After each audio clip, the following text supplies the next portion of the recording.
Dzisiaj recenzja Mercurial 16 Vapor, czyli nowa generacja Vapora. Na pierwszy rzut oka dość podobna do 15, ale zmian jest naprawdę sporo. Dokładniej powiem Wam to w dalszej części recenzji. Jak widzicie, z wyglądu faktycznie bardzo zbliżone do 15, ale naprawdę z tą generacją zmian jest dość dużo i osoby, które nie były do końca zadowolone z 15, teraz mogą zdecydowanie zmienić zdanie. Jak wspominałem we wstępie, być może z wyglądu są one podobne do poprzedniej generacji, ale zmian jest naprawdę bardzo dużo. Począwszy od cholewki, która jest połączeniem Flyknitu, Grimnitu, który znany z Phantoma, oraz Atomnitu, który znany jest z butów biegowych Nike'a.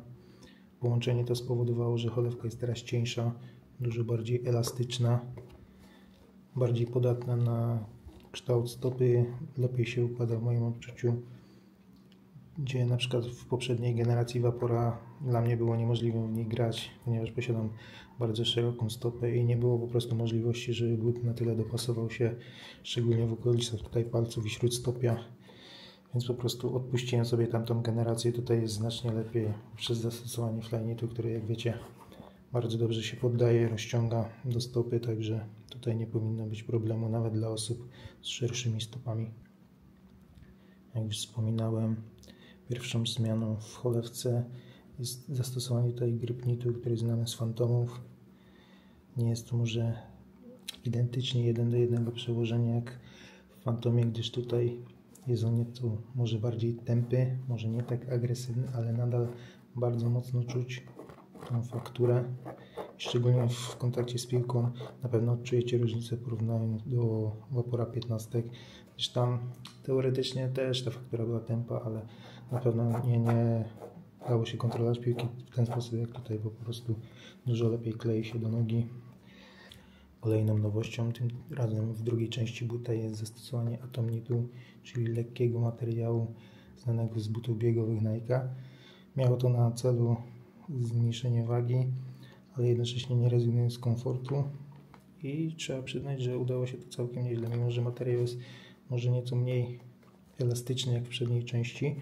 Widzicie, są tu delikatne takie perforacje, ale absolutnie nie czuć tego po założeniu buta, więc moim zdaniem wyszło to całkiem nieźle. Troszkę obawiałem się o te miejsca łączeń z tą przednią częścią cholewki, ale absolutnie tego nie czuć, więc tutaj nie ma się absolutnie do czego przyczepić. Kolejny element, a także tak naprawdę właściwa część cholewki, czyli Flyknit, który jest zarówno pod Gripnitem, czyli tą przednią częścią cholewki, a także tutaj na języku, gdzie jest tak naprawdę odsłonięty. Wiadomo, to znamy z poprzedniej generacji, jest on dość elastyczny, naprawdę fajnie się układa na stopie. Nie ma tutaj klasycznego języka, ale to powoduje, że naprawdę but bardzo wygodnie leży na stopie, nie ma żadnych tutaj możliwości, żeby coś się przesuwało, tak jak w niektórych butach na pewno to znaczy, gdzie język Wam ucieka do którejś ze stron na boki, więc tutaj wyeliminowany ten problem. Naprawdę jest bardzo wygodnie, ale to już znamy z poprzedniej generacji Vapora, więc absolutnie nie ma się tu do czego przyczepić. Dodatkowo może jeszcze taka uwaga, że tutaj oczywiście przez to, że zastosowano ten flyknitowy język, jeśli mogę tak nazwać, to oczywiście tutaj podczas gry na mokrej nawierzchni, podczas deszczu zdecydowanie dostaje się więcej wody niż w niektórych innych butach, gdzie na przykład macie zastosowaną jakąś silikonową powłokę albo język, który jest pokryty z jakąś powłoką, która nie chłonie tak wody. Jest to po prostu taka dodatkowa uwaga, mi absolutnie to nie przeszkadza, bo po prostu nie zwracam na to uwagi, ale trzeba to odnotować, że jest taka możliwość. Wspomnę jeszcze o wkładce, tutaj akurat w tym limitowanym modelu jest ona tutaj z dodatkową grafiką, ale jest to nic innego jak cienka jednowarstwowa pianka, czyli coś normalnego w Vaporach, do tego jesteśmy przyzwyczajeni, więc tak naprawdę zero zaskoczenia.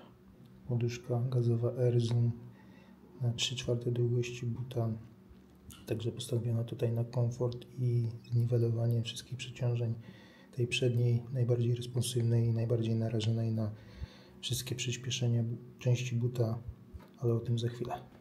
Wspomnę tu jeszcze o poduszkach na napięcie. Są one zdecydowanie większe, bardziej miękkie niż poprzedniej generacji, także tutaj także postawiono na komfort i trzeba przyznać, że wyszło to całkiem nieźle, bo zdecydowanie czuć różnicę na korzyść nowej generacji. Teraz bardziej szczegółowo o podeszwie. Po pierwsze, gdy założycie nowego Vapora, na pewno zauważycie, że jest ona bardziej elastyczna niż 15, nie jest tak sztywna. Moim zdaniem jest to dobry zabieg, gdyż ja osobiście nie lubię butów, które tak naprawdę mają bardzo dużo oblanego plastiku i nie czujecie tego ruchu stopy, macie takie usztywnione fronty, więc dla mnie dobry ruch. Co więcej, nadal pozostaje responsywna, ponieważ macie tutaj dodatkowe wzmocnienia plastikowe, które idą od tyłu buta, więc nie ma mowy, żebyście czuli się jak w kaloszach, absolutnie. Kilka słów o kołkach podeszwy, więc tutaj na pewno widzicie znane dla Mercuriali chevronowe kołki, które mają zapewniać maksymalną wydajność i przyczepność na boisku. Są one dość długie, również napięcie, względem konstrukcji 4 dość długich kołków, więc tutaj absolutnie nie możemy być zmartwieni trakcją czy przyczepnością. Nowością natomiast jest element na środku, który ma imitować rozchodzenie fal na wodzie. Kołki te mają zapewniać nam lepsze rozchodzenie się napięcia i przeciążeń na stopie, żeby nie powstawały miejsca jakiegokolwiek dodatkowego nacisku, żeby nie powodować odcisków i innych przeciążeń na stopie. Na przykład problemem w poprzedniej generacji Vapora było to, że w miejscach, gdzie były te 4 chevronowe kołki, niektórzy ludzie, no wiadomo, wszystko zależy od kształtu stopy, ale były przypadki, że ludzie odczuwali dość duży nacisk właśnie w miejscach, gdzie były te dłuższe kołki. Tutaj mam wrażenie, że poprawiono to i nie czuć takich punktów, dosłownie takich pojedynczych miejsc na całej podeszwie, że ewidentnie czujecie jakiś dyskomfort. Tutaj po prostu jako całość lepiej to się współgra i moim zdaniem tutaj duży plus dla nowej generacji. Ja mam tutaj buta 42,5 EU, jak widzicie 188 gram, więc jest delikatna poprawa, aczkolwiek tak naprawdę dla mnie czy but waży 195 czy 185, nie ma większej różnicy.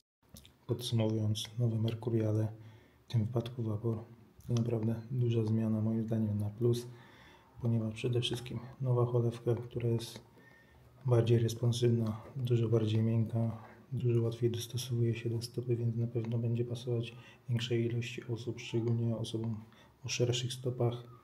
Tutaj też nie powinno być problemu. Oczywiście jeśli macie naprawdę potężne płetwy, nadal będzie pewnie problem, aczkolwiek zdecydowanie będzie lepiej niż w Vaporze 15.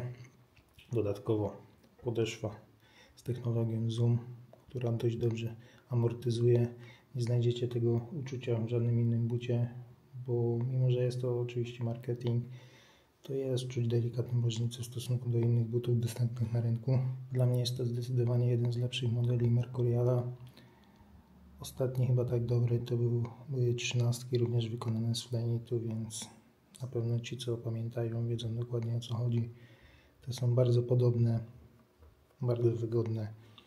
Czego chcieć więcej? Nike wycenia Vapora w tym roku na 1249 zł, Superfly na 1290 zł, a więc jest to podwyżka o 50 zł dla każdego z modeli. Jednak moim zdaniem warto dołożyć te 5 dyszek, ponieważ otrzymujemy tu dużo lepszą cholewkę, lepsze dopasowanie i komfort, szczególnie dla osób o szerszych stopach.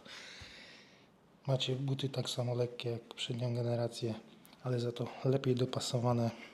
Moim zdaniem dużo wygodniejsze, szczególnie pięta i śródstopie oraz poduszka Zoom jest lepiej skonfigurowana, więc naprawdę moim zdaniem jest to warte tych dodatkowych 50 zł. Już pomijam samą kwestię cen butów w obecnych czasach. Zapraszam Was do subskrypcji kanału. Wkrótce pojawią się na nim kolejne recenzje najnowszych modeli butów. Jeśli będziecie mieli jakieś uwagi, pytania, śmiało piszcie i dawajcie znać w komentarzach.